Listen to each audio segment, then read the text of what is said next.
ออดออดออดออดออด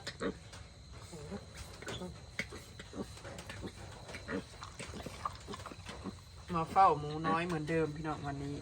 คืนที่2เฝ้าอีกคืนที่2เนาะกังเว้นเปลี่ยนเมลวยออกมาพี่น้องมันใหญ่เลยมันหันแล้วมันบ่ยากเนาะคือเขาแทบที่บ่ได้จับกินนมนะแรกๆก็สิยากจับหยัดใส่เต่านี่แหละแม่ลูกระบาดยังสองสาม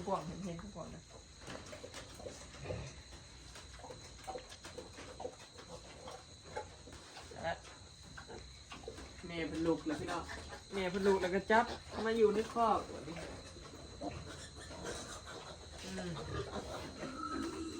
แม่เป็นเหยียบ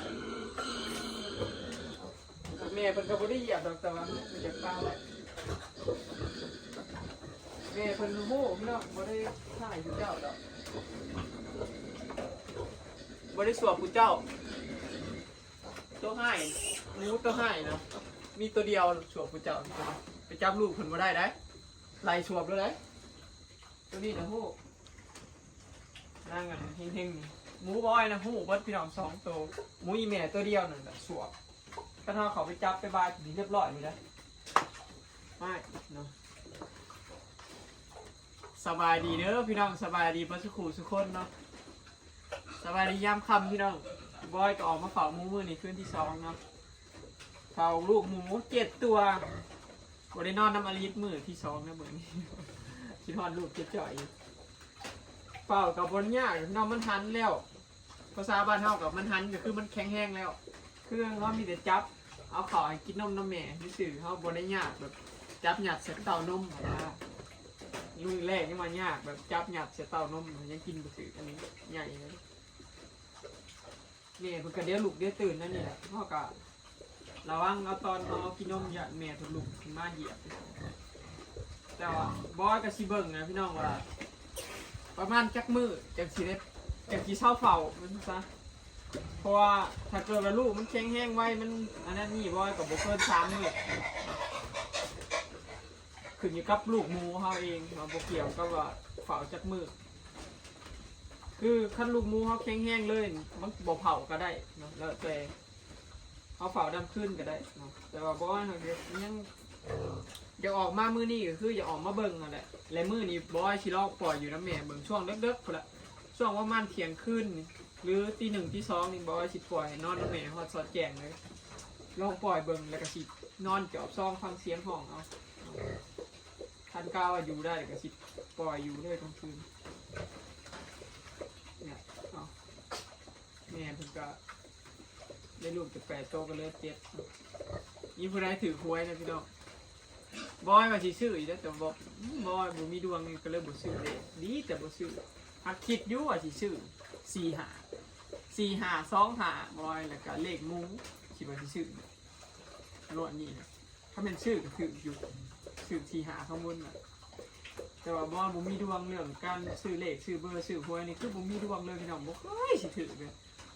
ก็เลยบ่ซื้อเลยเนาะเป็นคนบ่ค่อยมักซื้อเลขอยู่แล้วนอกจากฟันดีเลยได้เลขเด็ดอย่างซื้ออยู่เพิ่งบุคอยซื้อดอกได้เลขเด็ดนี่แหละเนาะมาเบิ่งลูกหมูพี่น้องนี่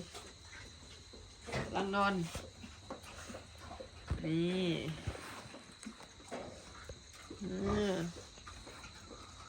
น่ารักไหม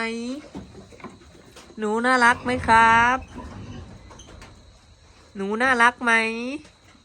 สีขาวใสสะอาดเลยเนี่ยลูกหมู2 สายพี่น้องอันนี้ลูกหมู2 สายเนาะพอเลือดร้อยสมพอเลือดร้อยแม่2 สายสมออกมากับเป็น2 สายคือเก่าเนาะนี่แหละหมูพ่อพันธุ์แม่พันธุ์2 สายแต่ว่าต่างพ่อพันธุ์เป็นสีแดงดูล็อกซื่อๆถ้าแม่นชมพ่อพันธุ์แม่พันธุ์เดียวกันนี่ก็ไว้เป็นแม่พันธุ์ได้พี่น้องเนาะแต่บอยบได้สมไหวดอกเพราะว่ามีแต่คุณขายเด้บอได้เศร้าเลี้ยงเศร้าสมเอาแม่พันธุ์แหละพี่น้องเพราะว่าบอยมีแต่ซื้อเอาโหลดแม่พันธุ์ขี้ข้านเลี้ยงเอามันเหิงผลกลัวสิได้สมมันใช้เวลานานผล6-7 เดือนถูกไหมก็เลยว่าซื้อเอาเป็นแม่พันธุ์ซะง่ายเนาะ ซื้อมาแล้วก็พร้อมชมรถนี่สิมันง่ายเสียเวลานี่ก็พังเบิ่งพี่น้องอันนี้สิคุ้นบ่คุ้นก็ยังบ่ฮู้เนาะเดี๋ยวถ่ารอรุ่นมันก่อนเดี๋ยวบอยคำนวณเหมือนกับพี่น้องว่าหมูแต่ละโตมันสิคลอดเดือนใดแล้วก็มันสิเหลือขอกเฮาบ่จังซี่นะให้นอนอยู่บนดอดไฟอุ่นอยู่คอกหน่อยดอดไฟอุ่นให้เพิ่นบ่หนาวพี่น้องนอนอยู่บนรถไฟนี่บ่หนาวอุ่นตลอด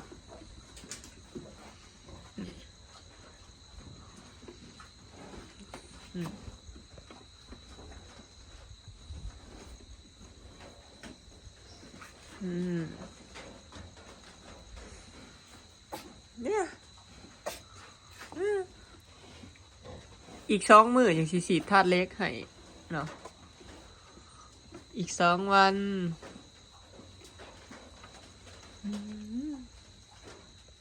มาดูดิมาดูดินี่น่ารักไหมน่ารักจริงจังน่ารักไหมหนูน่ารักไหมหนูน่ารักไหมโอ้โหทางตรง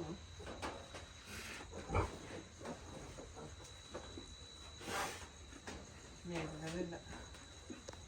ว่าให้เราฉีดยาอันดีมดลูกหันหรือว่าแก้อักเสบ2 เข็มแบบบอยฉีดแต่ละต้นละ3 เข็มพี่น้องขั้นต่ำ3 เข็มแล้วแต่มดลูกเขาก็เบิ่งมดลูกหมูน้ำสมมติว่าเขาฉีด3 เข็มแล้วมันเศร้ามันแห้งมดลูกแห้งแล้วก็คือยุดฉีดเนาะเบิ่งตามหมูแล้วแต่ละโตการดูแลแม่พันธุ์กับบ่แม่นง่ายเนาะนั่น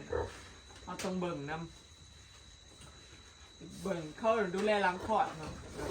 เบิ่งมดลูกเบิ่งนั่นเบิ่งนี่คันเศร้าไว้เขาก็ยุดฉีดเฉยๆคันมดลูกเป็นนั่นเป็นนี่เขาก็ฉีดยาเนาะบ่แม่นสิเฝ้าซื่อๆเด้อพี่น้องแต่ละมื้อหลายคนพระเจ้าว่าเฝ้าแต่ลูกหมูแต่จริงบ่แม่นบ่กับเบิ่งทั้งแม่หมูแล้วก็เบิ่งทั้งลูกหมู2 อย่างดูแลแม่พร้อมดูแลลูกพร้อมส่วนลูกนี่ก็บ่อยก็ให้ยาป้ายปากตลอดช่วงเช้าเที่ยงแลงเรื่องเกินตอนเที่ยงบ่อยบ่ได้ให้ตอนแรงยาป้ายปากให้ยาป้ายปากมันสิดีท้องสุกดีเจ็บท้องแล้วก็ดีปอดบวมอากาศหนาวอากาศเย็นดีปอดบวม2 อย่างอันนี้คือขาดบ่ได้พี่น้องยาป้ายปากไปลิ้นเพราะอากาศมันหนาวกับมันสิดีเจ็บท้องทำนี่แหละเนาะเอาหมูหายบ่ได้แล้วก็ดูแลจีมิหมูเป็นพันบ่ให้เป็นบาดเป็นแผลให้เขาก็ทายาแดงแล้วก็ใส่พงขาเสื้อให้แล้วก็ขานอนเงียงบ่ให้แมงวันขี่ใส่เป็นบาดนะเด็กทำมันเศร้านี่แหละแต่ละมื้อบ่ก็บริเวณตัวสีเอานมในแต่มือพี่น้องดูแลเบิดทั้ง2ทั้งแม่พันธุ์กับลูกมันเนาะถ้าเบิ่งว่ามื้ออื่นสิปล่อยนั้นอยู่น้ำแม่ได้บ่พี่น้องเนาะเดี๋ยวรอเบิ่งว่ามื้ออื่นเนาะถ้าเกิดว่าอยู่ได้บ่ก็สิปะเลยถ้าเกิดว่าอยู่บ่ได้ก็สิเฝ้าอีกมื้อนึงเนาะวันนอนเพิ่นพี่น้องต่อให้กินนมร้ายสำใดหรือว่าสุขภาพดีสำใดกระจอยพี่น้องหมูยังบ่ได้ลงถาดเล็กเนาะคันลงถาดเล็กนี่มันตุ้ยเบิดเลยอันเป็นจอยเป็นปกติเนาะเห็นโครงห่างอันได้ลงถาดเล็กแล้วก็ตุ้ยพี่น้อง4 มื้อเนาะบอยลงถาดเล็กให้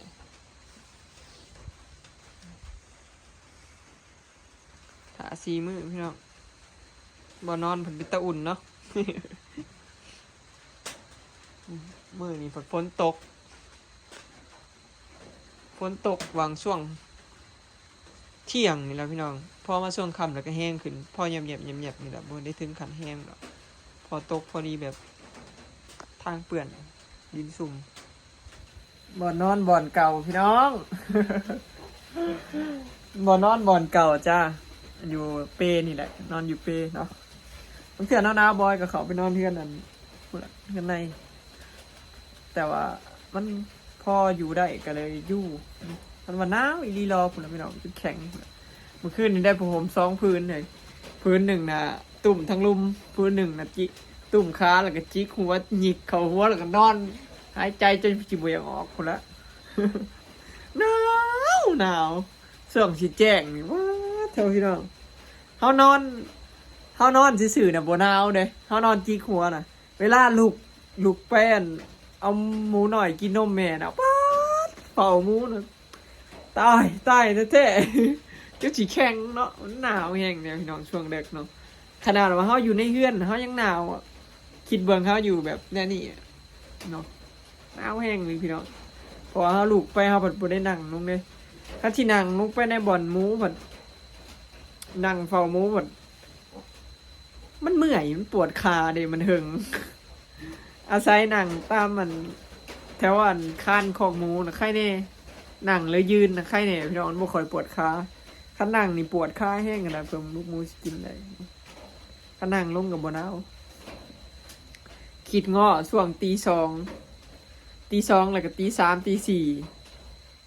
4แล้วก็ตี5 6 โมงนี่ปุ้ยหนาวขนาดพี่น้องช่วงนี้เนี่ยเป็นแบบอิหยังที่หนาวแห้งเนาะ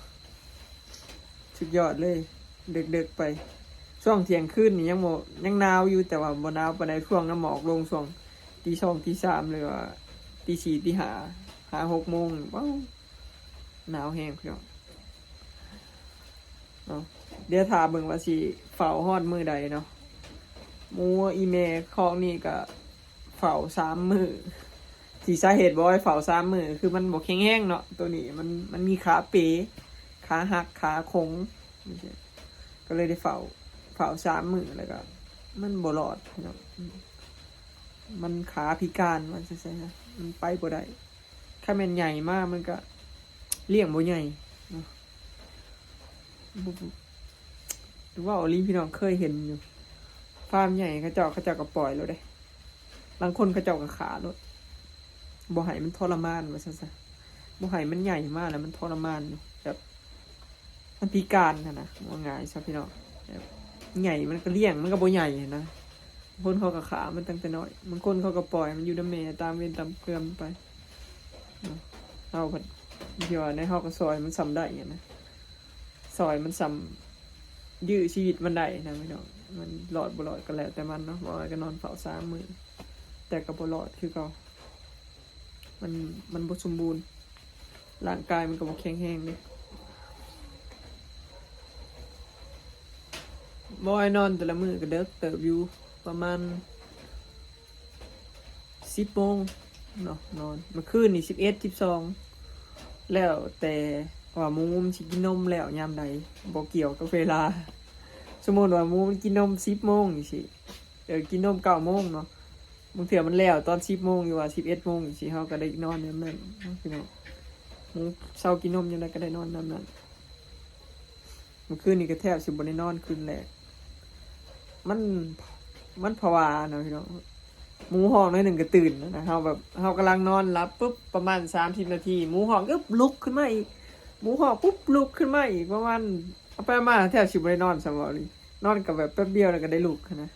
มันภาวะว่าจังไงครับพี่น้องบ่คือเฮาไปนอนอยู่เฮือนเด้เฮาตั้งนาฬิกาปลุกอยู่เฮือนแล้วเฮาและลุกมาหานมน่ะแบบนั้นมันบ่ภาวะก็นอนอยู่กับบอดนั่นนี่ภาวะหมูห้องแล้วก็ลุกโลดสุดหล่อบายดีมาทำอะไรมาเผาหมูเฮียงหมูนี่ลูกฟอนไซพี่น้องมานั่งเล่นน้ำเมื่อวานนี้ไปใส่ไปอาบเพื่อนมือนี่เด้ไปอาบมาเลยได้จะก่อน100 ก้อนได้100 ก้อนโอ้ได้เงินจักบาทวะได้เงินค่าจ้างจักบาทจักไม่ได้100 ก้อนได้จักบาท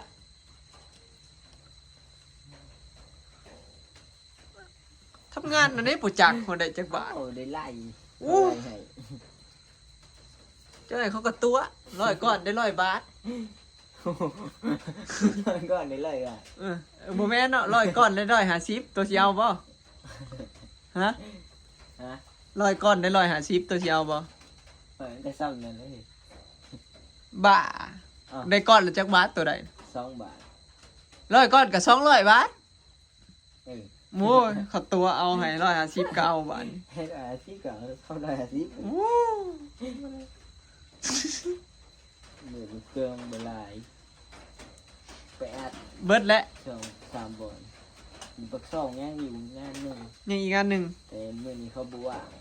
เออ มันสิลงอยู่มันคลอง มื้ออื่นสิลงไปเนาะน้ำพองรถอัดเพื่องถิ่มอยู่ใช้ตอนนี้ อยู่ในเตียงอะไรขี่มันจะปักซ่อง เออลงน้ำพองชาลงน้ำพองติ้ว ในคลองที่ พ้นทำหน่อยดิ แล้ว บอกว่าไปอัดเพื่องเปียก เล็กคนบ่เห็นกับบุไปเลยทางบ่มือหนึ่งทำมันแดด มื้ออื่นพ้นตกตื่มอีกแต่แกง เร็วเลย ไปกับจักคน มันมีหาคน อื ที่ยอ ม มโตนเลยเอาโมอีเมลไป เจ้าได้บ่โตนบ่ยังสิสู้ต่อบ่ อืม ได้เงินจักพันแล้วตั้งแต่อัดเพื่องมา4-5มื้อ 2,000กว่าประมาณ2,000หาแล้วมั้ง โอ้ได้เงินใส่2,000หาเลยเด้เพิ่นไปอัดเพื่องพี่น้องไปจักมื้อหา6มื้อเลยเนาะ อืม ได้เงิน2,000ปลายพี่น้อง2,000หา2,600แล้วเพิ่นได้นะประมาณนั้นน่ะเพิ่นไปหา6มื้อได้อาชีพเลยเด้เพิ่น2ไอ้น้องก็ได้เงินใส่แม่เพิ่นจ้างซ้ำจ้างคนแมันบ่ซ้ำจ้างอันพนักงาน พนักงาน ใจว่าจ้างลูกเจ้าของพี่น้องก้อนละ2 บาทเขาจ้างกันเนาะอัดได้เท่าไรก็ไรเอาตามนั้นอัดได้200ก้อนก็ได้400 บาทเนี่ยแหละมีอาชีพไปเด้เป็นไดปีนี้ได้หาเงินใส่เองไปได้คักเยอะ นี่ตัดด สบายแต่ว่าได้หามีธุรกิจหาเงินใส่เองไงเด้หูเลยเด้บัดนี้เงินหาง่ายหรือหายากเนี่ยมันใจ ำอืม ก็หูคุณค่าของเงินแหล้วบัดนี้จักหน่อยก็เสียดายแหล้วเห็นว่าแบบหาเงินใส่เองนี่โอ้ยเสียดายกระดอกเพื่อสิได้เงินแต่ละบาทเดี๋ยวเวลาสิซื้ออิหยังกินหรือว่าสิซื้ออิหยังเล่นนะพี่น้องสิซื้อแนวเล่นนะว่าง่ายซะเสียดายถ้าเราได้มาง่ายๆเขาก็บ่ฮู้คุณค่าของมันสินะถ้าเราได้มายากเขาก็ฮู้คุณค่าของมันเพอเงินมันใส่บ่ได้ยากเด้มีหลายก็ใส่หลายก็เบิดหลายคือกันบ่เกี่ยวว่าได้หลายหรือได้หน่อยคันได้หลายเขาใส่หลายมันก็เบิดคือเก่านี่นะนี่เพื่อสิได้เงินแต่ละบาทนี่นอนเฝ้าคอกหมูนี่บ่แม่นง่ายแล้วเนี่ย สิว่ายังยากเนาะ เพื่อสิได้เงินแต่ละบาท เพื่อสิแยง เป่าจนตะคุ่มตะขนาวตะเคียวเลยโอเคเนาะพี่น้องคลิปนี้ก็สิขอเก็บภาพบรรยากาศไว้สำนี้เด้อเนาะมื้อนี้คอนไซมันเล่นเป็นหมู่พี่น้องเนาะไปแล้วสบายดี ไปดี